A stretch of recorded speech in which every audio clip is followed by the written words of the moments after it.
You know that feeling. It's late at night, maybe a little too late, and you're lying in bed, just scrolling. The blue light is the only thing in the room, and you're watching headlines roll by, one after another. It's a speech that feels a little too aggressive, a court ruling that breaks a precedent you thought was set in stone, or maybe just a comment section that makes you wonder if we're even living in the same reality as our neighbors anymore. There is this low-level hum of anxiety that a lot of us have been living with for a few years now. It's that feeling that the ground is shifting under our feet, but you can't quite point to the exact moment it started. We grow up with this deep-seated belief, especially here in the States, that there are things that just can't happen here. We have checks and balances. We have institutions. We have a history of stability that feels like a permanent shield. But when you look at that phone screen and you see the norms breaking down, you start to wonder if that shield is actually as thick as we thought. We tend to think of the end of a democracy as something cinematic. We imagine tanks rolling down Pennsylvania Avenue, generals seizing the radio stations, a violent, sudden coup, a big explosion. But what if we're looking for the wrong signs? What if the end of a democracy doesn't happen with a bang, but with a whisper? What if it's not an invasion, but a slow, steady erosion, where the people elected to lead the democracy are the ones gradually dismantling it, piece by piece, right out in the open? That is the terrifying, silent uncertainty that keeps us up at night. The fear that the danger isn't storming the gates, but that it's already inside the house, quietly rewriting the rules while we're busy scrolling. That specific kind of dread, that specific realization, is exactly where we need to start. Welcome to The Last Read, books for your ears, wisdom for your life. If you find yourself needing to hold these words in your hands, and honestly, with this topic, you might want to highlight a few things, you can find a link to get a hard copy of the book right in the description below. The manual we are decoding today is the modern classic, How Democracies Die. Now, on the surface, this sounds like a book about politics, about elections and candidates and the daily noise on cable news. But that's just the cover story. The real story, the secret agenda of this episode, is about something much harder to see. It's about the invisible guardrails that keep our society on the road. We grow up believing the Constitution is a fortress, that the law is a concrete wall designed to protect us. But what this book reveals is that our democracy doesn't actually rely on laws as much as we think. It relies on unwritten rules, soft norms. James Madison, one of the founding fathers, actually warned us about this centuries ago. He called the words in the Constitution parchment barriers. He knew that if a leader really wanted to tear it down, a piece of paper wouldn't stop them.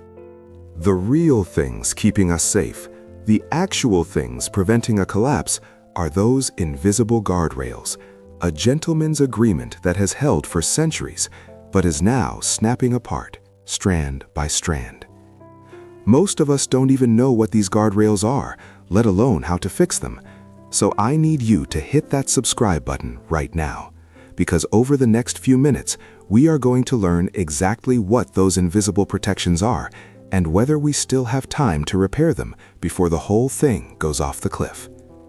To do that, we have to turn to the men who saw this coming, Stephen Levitsky and Daniel Ziblatt. Now, these two aren't your typical pundits shouting on cable news. They're professors of government at Harvard University. But here is the thing that makes their perspective so chilling. They didn't spend their careers studying U.S. history. They spent their lives studying how democracies die in other places. Stephen Levitsky is an expert on Latin America. He spent decades analyzing how regimes collapsed in places like Peru and Argentina, watching how elected leaders in Venezuela slowly dismantled their own governments. And Daniel Ziblatt, he studies Europe, specifically the breakdown of democracies in the 1930s and the rise of authoritarianism in places like modern-day Hungary and Poland. So when they look at the United States, they aren't looking at it through the lens of American exceptionalism. They're using a method called comparative politics. They are looking for patterns. Levitsky and Ziblatt realized that the warning signs they had seen for years in collapsing states abroad, the faint signals that precede a total breakdown, were starting to flash red right here at home. They noticed that history was beginning to, as the old saying goes, rhyme. And because they've studied the autopsies of fallen democracies across the globe, they know exactly what the cause of death usually looks like. And I can promise you, it is not what you think it is. When we think about democracies dying, we usually have a very specific movie playing in our heads. It's a Cold War movie. It's grainy footage from the 1970s. You see General Pinochet in Chile. You see the presidential palace on fire. You see tanks rolling down the main boulevards, soldiers seizing the radio stations, and the Constitution being literally ripped up on national television. It is loud. It is violent. It is obvious. It's what Levitsky and Ziblatt call the classic coup d'etat. And for a long time, that was how democracies ended. A general gets tired of the president, gathers the troops, and boom, game over. But here is the terrifying insight from the book. That movie is outdated. That is not how it happens anymore. Since the end of the Cold War, the authors argue that most democratic breakdowns have been caused not by generals and soldiers, but by elected governments themselves. This is the twist. The call is coming from inside the house. Modern democracies don't die at the hands of men with guns. They die at the hands of presidents and prime ministers who use the very process that brought them to power to destroy that power. Levitsky and Ziblatt write, and this is a line that really stuck with me, "There are no tanks in the streets. Constitutions and other nominally democratic institutions remain in place. People still vote. Elected autocrats maintain a veneer of democracy while eviscerating its substance." Think about that. The breakdown is not an explosion, it's an erosion. The best analogy for this isn't a wrecking ball hitting a building, it's termites. If a wrecking ball hits your house, you know it immediately. It's loud, there's dust everywhere, the neighbors come running out. That's a military coup. But an elected autocrat is like a termite infestation. From the street, the house looks exactly the same. The paint is fresh, the lawn is mowed, the windows are intact.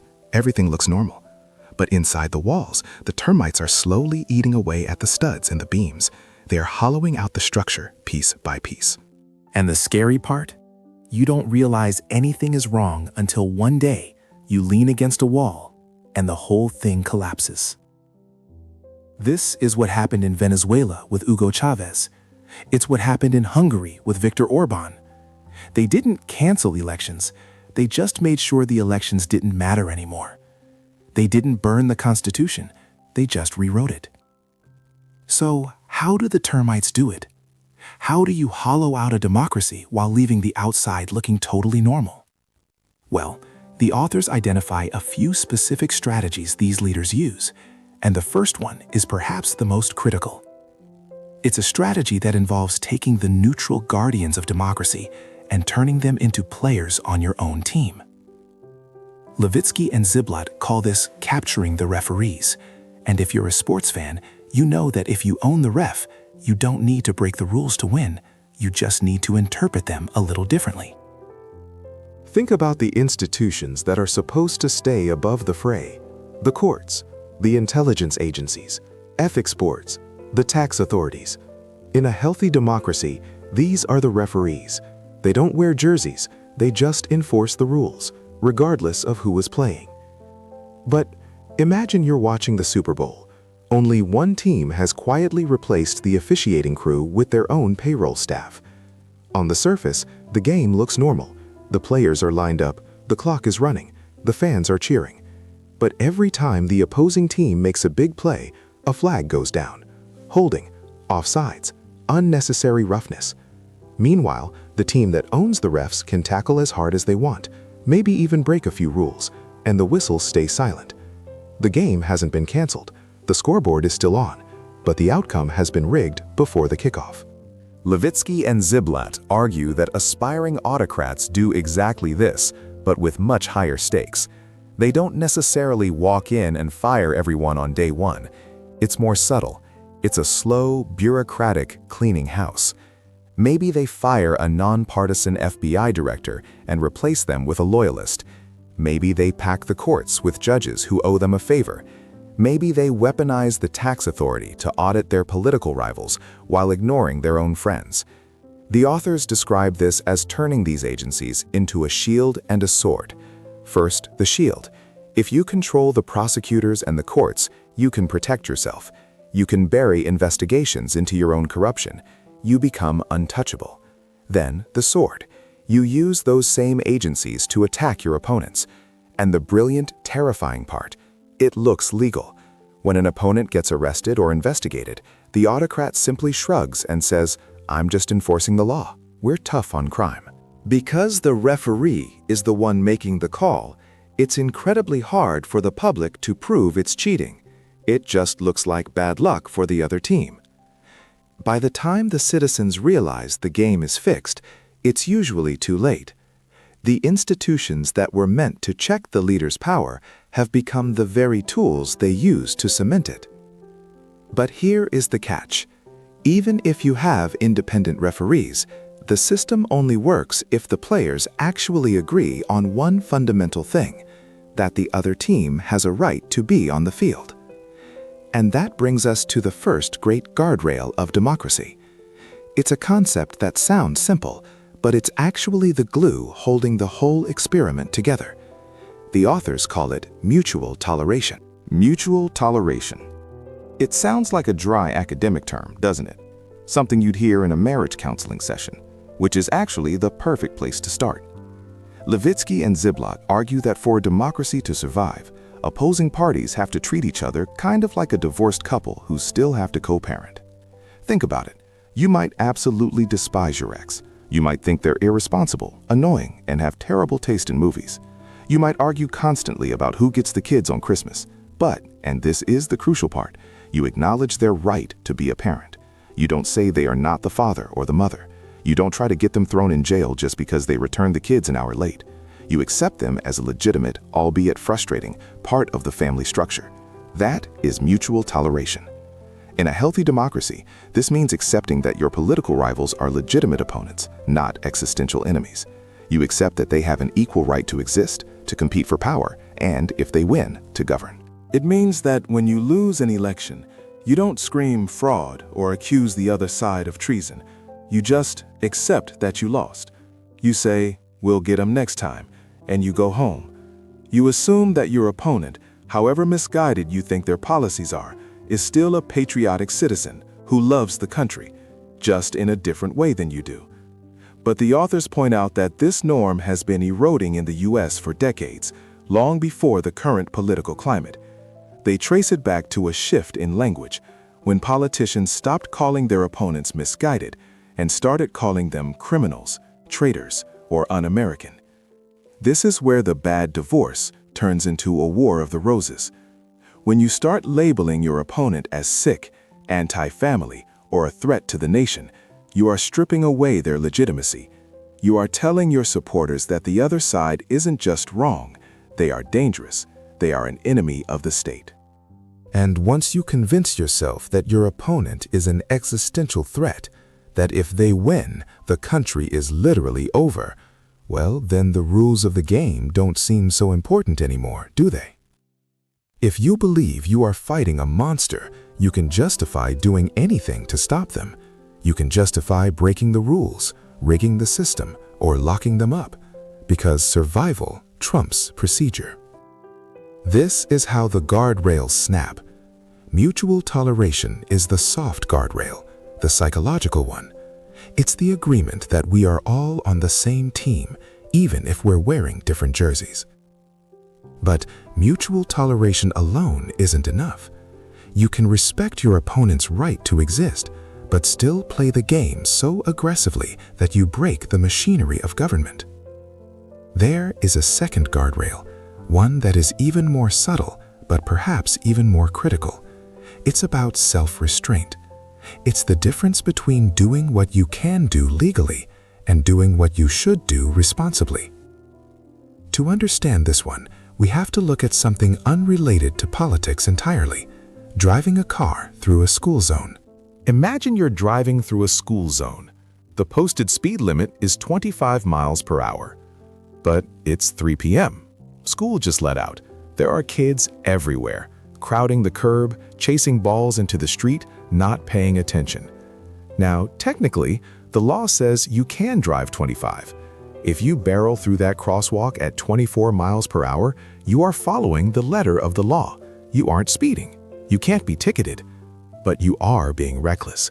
You are endangering the community. Most of us would slow down to 10 miles per hour. We wouldn't do it because a cop is watching. We do it because it's the right thing to do. That act of slowing down, of not doing everything the law technically allows you to do, is what Levitsky and Ziblatt call institutional forbearance. It's a bit of an academic term, but the concept is simple. It's the difference between power and prudence. It's the unwritten rule that says just because you can do something doesn't mean you should. See, the U.S. Constitution is actually a surprisingly short document. It doesn't cover every single scenario. It leaves a lot of open space. It assumes that the people driving the car, the presidents, the senators, the judges, will have enough common sense to slow down when the kids are on the curb. When politicians stop slowing down, when they decide to drive exactly the speed limit regardless of the danger, that is called constitutional hardball. It's following the letter of the law to destroy the spirit of the law. The authors point to a famous example of this from 1937, Franklin D. Roosevelt and his court-packing plan. Here's the setup. FDR was frustrated. The Supreme Court kept striking down his New Deal legislation. So he looked at the Constitution and realized it doesn't actually say how many justices have to be on the Supreme Court. It doesn't say 9. It's vague. So FDR thought, great, I'll just pass a law to add 6 more judges who agree with me. I'll turn the 9 into 15, pack the court with my guys, and I'll never lose a case again. Was it illegal? No, the Constitution allows it. Was it a violation of forbearance? Absolutely. If he had done it, he would have broken the independent judiciary. He would have turned the referees into players. Even though his own party controlled Congress, they pushed back. They effectively said, Mr. President, you can't do that. It's legal, but it's wrong. That was forbearance in action. But lately, that restraint is vanishing. We see it with executive orders. When a president can't get a law passed through Congress because of gridlock, they increasingly just sign an executive order to do it anyway. Is it legal? Usually. Does it bypass the spirit of checks and balances? You bet. We see it in the Senate, where filibusters used to be rare, saved for big moral stands, and now they are used to block literally everything, just to make the other side fail. The scary part is that once you start playing constitutional hardball, the other side has to play it back just to survive. If you pack the courts, I have to impeach your judges. If you rule by executive order, I have to declare a national emergency. It becomes a race to the bottom. The guardrails are gone, and we are all just driving full speed through the school zone, hoping we don't hit anything. So, if mutual toleration is crumbling and institutional forbearance is fading, we are in a precarious spot. The system is vulnerable. This begs a massive question. If the people in power can no longer be trusted to play nice, how do we stop the wrong people from getting into power in the first place? Ideally, you wouldn't just hand the keys to the car to anyone who walks up and asks for them. You'd want a vetting process. You'd want someone standing at the door, checking IDs, making sure the person asking for power isn't going to drive us all off a cliff. For most of American history, we actually had those people. We called them the party bosses, and they operated in what was known as the smoke-filled room. Which I know sounds terrible. The phrase smoke-filled room usually conjures up images of corrupt guys in cheap suits, chomping on cigars, cutting backroom deals that screw over the little guy. And to be fair, that is often exactly what happened. But Levitsky and Ziblatt argue that these party insiders served a crucial function. They were the gatekeepers. They performed what the authors call a political peer review. They knew who was a legitimate public servant and who was just a demagogue with a catchy slogan. See, historically, political parties in the US were the filter. Their job was to systematically weed out candidates who were unfit for office before they could ever reach a general election ballot. Take Henry Ford in the 1920s. He was incredibly famous, wealthy, and frankly, dangerous. He had deep anti-Semitic views and authoritarian streaks. Today, he might have tweeted his way to a nomination, but back then, the party bosses looked at him, realized he wasn't fit for the presidency, and quietly shut the door. They prioritized the stability of the system over the popularity of an outsider. But Americans don't like elites picking their leaders, and the breaking point was 1968. The Democratic National Convention in Chicago that year was a disaster. You had riots in the streets, police brutality, and inside the convention hall, the party insiders ignored the primary voters entirely and nominated Hubert Humphrey, a man who hadn't entered a single primary. It looked like the elites were ignoring the will of the people, because they were. So the system cracked. Following that disaster, the McGovern-Fraser Commission was formed. They operated on the principle that, quote, "the cure for the ills of democracy is more democracy." The result was the modern primary system, binding primaries. The power was taken away from the party bosses and given directly to the voters. Now, this made the process much more democratic. The people decide. But it also removed the filter. To use a modern analogy, it's like firing the bouncer at a crowded nightclub. Sure, it's more inclusive if anyone can walk in off the street without checking ID, but suddenly, anyone can jump on stage and grab the microphone. And if that person wants to burn the club down or incite a riot, there is no one left with the authority to drag them off stage. Levitsky and Ziblatt point out that since 1972, this invisible primary, the ability of parties to say no, has evaporated. Outsiders can now bypass the establishment entirely using celebrity and independent media. And when you combine a weakened gatekeeper with the erosion of mutual toleration and institutional forbearance, you realize the safety net is gone. The garden walls are down. Which brings us to the final and perhaps most uncomfortable question of this entire book. If the gatekeepers are gone and the politicians are breaking the norms, who is left to fix it? Well, look in the mirror. Because ultimately, the fate of a democracy doesn't depend on the leaders alone. It depends on us.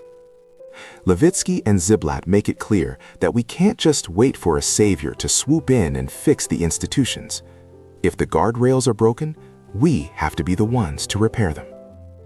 And that starts with recognizing the warning signs we've talked about, the rejection of democratic rules, the denial of your opponent's legitimacy, the toleration of violence, and the willingness to curb civil liberties. When we see these things, the authors argue, we can't just shrug and say, well, that's just politics. We have to recognize them for what they are, cracks in the foundation. So, what is the solution? It's not flashy. It actually sounds a bit boring. It's about rebuilding those two soft norms, mutual toleration and institutional forbearance.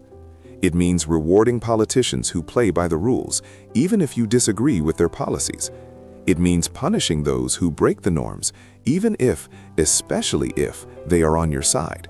It requires building broad coalitions, sometimes with people you don't like, to defend the rules of the game. The authors remind us that the American experiment is rare. Few societies have managed to be both multiracial and genuinely democratic. It is a fragile thing. And if you want to dive deeper into the historical patterns and the full litmus test for autocrats, the link to buy the hard book is right there in the description. This has been our deep dive into how democracies die. If you enjoyed this analysis and want more wisdom distilled from the world's best books, make sure you subscribe to The Last Read. I'll leave you with this final thought. We often think of democracy as a machine. You set it up, you turn the key, and it just runs. But Levitsky and Ziblatt show us that it's not a machine. It's a garden. It needs constant tending. It needs weeding. And if you ignore it for too long, it will simply cease to exist.